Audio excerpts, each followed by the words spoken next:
Bienvenue à un nouvel épisode de Médecine en 10 minutes. Comme d'habitude, on va droit au but. Le sujet est expliqué d'une manière brève, claire et souvent illustrée. Alors, le sujet d'aujourd'hui est à propos des cardiomyopathies. Donc, il y a une revue détaillée de ce que c'est la cardiomyopathie, le type restrictif, la cardiomyopathie dilatée et la cardiomyopathie hypertrophique. Alors, la cardiomyopathie hypertrophique est la catégorie la plus commune. Sa prévalence est environ de 1 pour 500 personnes. La cardiomyopathie hypertrophique peut apparaître à n'importe quel âge, mais avec une prédominance chez le jeune. Et une des particularités de cette maladie, c'est que le patient n'est pas souvent au courant des symptômes de la maladie qu'il subit. Alors la conséquence, c'est que la maladie qui est asymptomatique, eh bien, elle représente un fardeau important de la santé publique. On a un petit rappel du cycle cardiaque, donc le relâchement du cœur sur la diastole, et durant la diastole, le cœur se relâche, et quand il se relâche, il y a un remplissage, il y a une poussée de sang des oreillettes vers les ventricules, et les ventricules se remplissent. L'asystole, c'est la contraction des ventricules qui va éjecter le sang au niveau des aissons. Alors, la systole, cette éjection du sang vers les grands troncs artériels, elle s'accompagne d'un remplissage des oreillettes. Mais à la fin de la systole, il existe une sorte de résidu au niveau des ventricules, et ce résidu-là, il n'est pas tout à fait éjecté. Alors maintenant, nous allons aborder le concept de fraction. Le volume d'éjection, la fraction du volume éjecté. Alors, la fraction du volume éjecté par rapport au volume total, donc le rapport du volume éjecté sur le rapport du volume total des ventricules, eh bien, ce rapport, il mesure l'efficacité des ventricules. Alors, ce rapport, il est normalement compris entre 70% et 80%. Donc, la valeur normale de la fraction d'éjection, elle est comprise en 70 et 80%. Alors, une cardiomyopathie, elle peut être soit hypertrophique, et si elle est hypertrophique, elle s'accompagne d'une fraction d'éjection qui est élevée. Alors, sur le plan fonctionnel, le muscle, il peut se contracter, mais il ne peut pas se relâcher. Dans la forme oblitérative, la fraction d'éjection est baissée. Le muscle peut se relâcher, mais il ne peut pas se contracter. Et dans la forme restrictive, le muscle ne peut rien faire. Il ne peut ni se relâcher, ni se contracter. Donc, 3 formes de cardiomyopathie: hypertrophique, oblitérative et restrictive. Hypertrophique, le volume d'éjection fraction est élevé. Oblitérative, le volume d'éjection fraction est abaissé. Mais si le cœur ne peut ni se contracter, ni se relâcher, eh bien, il s'agit d'une cardiomyopathie restrictive. Alors, il faut tout de suite dire que c'est une maladie autosomale dominante, donc il existe un gène, une mutation dans un gène et qui entraîne l'hyperfonctionnement. Et comme conséquence, l'architecture du muscle, elle devient désorganisée et il subit une nécrose fibrinoïde. Donc la maladie est autosomale dans 60% des cas. Alors l'unité fonctionnelle du muscle cardiaque est le sarcomère. Alors ce sarcomère, il est fait de fibres qui sont épaisses et ce sont des filaments de protéines. Alors 40% de la mutation dans la maladie, elle se produit dans la bêta-myosine, qui est une chaîne lourde du chromosome 14. Cependant, on ignore comment la mutation dans le sarcomère produit l'hypertrophie. Alors on répète que la cardiomyopathie est une maladie qui affecte le muscle cardiaque. Sur le plan génétique, il existe une anomalie des protéines qui empêche le muscle de se contracter. Et la contractilité du muscle cardiaque, elle va diminuer. Et cette diminution de la contractilité, le muscle cardiaque, pour compenser, il va s'hypertrophier. Il va travailler plus pour compenser les besoins. Alors ce schéma, c'est pour montrer l'hypertrophie qui existe au niveau des ventricules, mais cette hypertrophie, elle est asymétrique.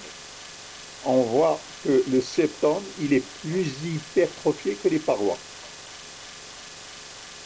Alors, les parois qui s'épaississent, cet épaississement s'effectue aux dépens du volume des ventricules. Donc, la contenance des ventricules est réduite parce que la paroi est épaisse et le volume de sortie, il se retrouve par ce fait abaissé. Alors, à ce phénomène, on consacre le nom de diastolic heart failure, ça veut dire qu'il y a une insuffisance cardiaque diastolique. Nous arrivons au concept du intermittent outflow constriction. Ça veut dire qu'il existe une constriction intermittente des sorties. Pourquoi? Parce qu'il existe un rétrécissement. Regardez ce rétrécissement qui existe entre le septum et l'oreillette. Alors, cette distance qui est réduite, et ça empêche le ventricule d'évacuer son contenu. Et l'hypertrophie du muscle va réduire cet espace. Et cet espace qui est réduit, il va, je me répète, pour dire que le contenu du ventricule qui va être évacué, il sera réduit. Alors, cela nous amène aux symptômes. Alors, les symptômes, très souvent, le patient est asymptomatique. Mais on dit que la mort subite peut être la première manifestation. Heureusement, cette manifestation n'est pas la plus fréquente. Et peut-être la première manifestation, c'est vrai, mais ce n'est pas le symptôme le plus fréquent. Alors, les symptômes, il y en a peu. Il y a une sorte d'inconfort du patient. Le patient se plaint de quelques douleurs de la poitrine, une petite dyspnée, quelques palpitations, de temps en temps une syncope. Mais ce n'est pas quelque chose de palpable, vraiment. Ce n'est pas un tableau stéréotypé qui incite le malade à consulter. Alors, c'est l'examen qui va déterminer ce qu'on appelle le souffle systolique d'éjection.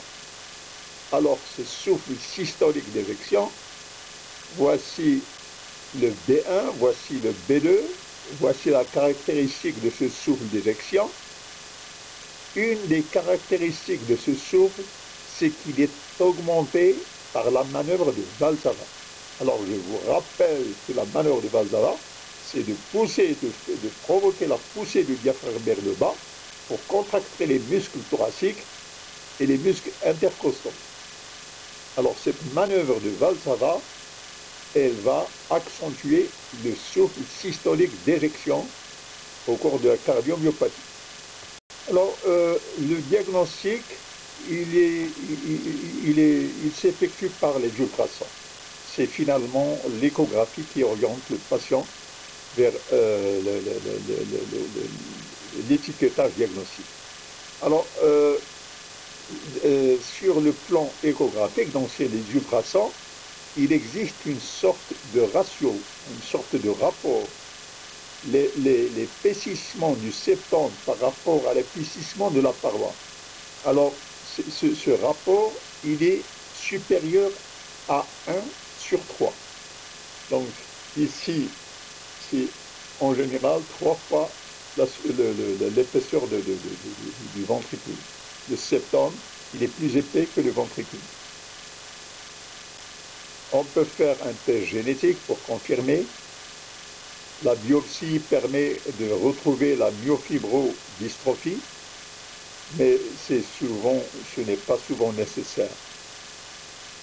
On en arrive au traitement. Alors, c'est les mesures d'hygiène. Dans le traitement, c'est plus le style de vie, plus un traitement médical et, dans des cas spéciaux, alors, dans la cardiomyopathie hypertrophique, c'est souvent une hypertension. Alors, il faut traiter l'hypertension. Il peut y avoir une fibrillation auriculaire associée et traitée par des diurétiques. Et dans certains cas, on fait recours à la greffe cardiaque. La cardiomyopathie obstructive, eh bien, le but c'est de réduire la force de contraction du cœur. 3 molécules qui permettent de réduire cette force de contraction, c'est B, C, D. B pour bêta-bloquant, C pour calcium channel blocker. Alors, c'est classique verapamil, et D pour la disopyramide. Alors, les grands éléments de la présentation, le volume d'éjection de pression, il est inclus entre 70% et 90% pour une valeur normale. 3 types de cardiomyopathie, hypertrophique, oblitérante, restrictive. Hypertrophique, le volume d'éjection est augmenté. Oblitérante, volume d'éjection est abaissé. Restrictive, le cœur ne peut rien faire. Autosomale dominante, chromosome 14. Sur le plan physiopathologie, épaississement du myocarde, l'épaisseur du septum, elle dépasse celle des parois ventriculaires. La distance entre l'oreillette et le septum, elle est réduite. Et comme elle est réduite, ça veut dire que le volume du contenu du ventricule, il baisse. La mort soudaine peut être observée, mais ce n'est pas la première manifestation, heureusement. Le souffle systolique d'éjection entre S1 et S2, accentué par la manœuvre de Valsalva. Pas de tabac, pas d'alcool, la chirurgie a ses propres indications et le traitement médical a sa. Traiter l'hypertension, les diurétiques, traiter la fibrillation auriculaire, la transplantation cardiaque est peut-être indiquée. S'il s'agit d'une forme obstructive, 3 médicaments, les bêta-bloquants, calcium channel blocker verapamil et disopyramide. Votre like est vivement recommandé. Merci d'avoir assisté à cet épisode de Médecine en 3 minutes. si vous n'êtes pas encore, si vous n'avez pas encore adhéré à la chaîne, vous êtes invité à le faire et vos likes sont vivement recommandés. Merci.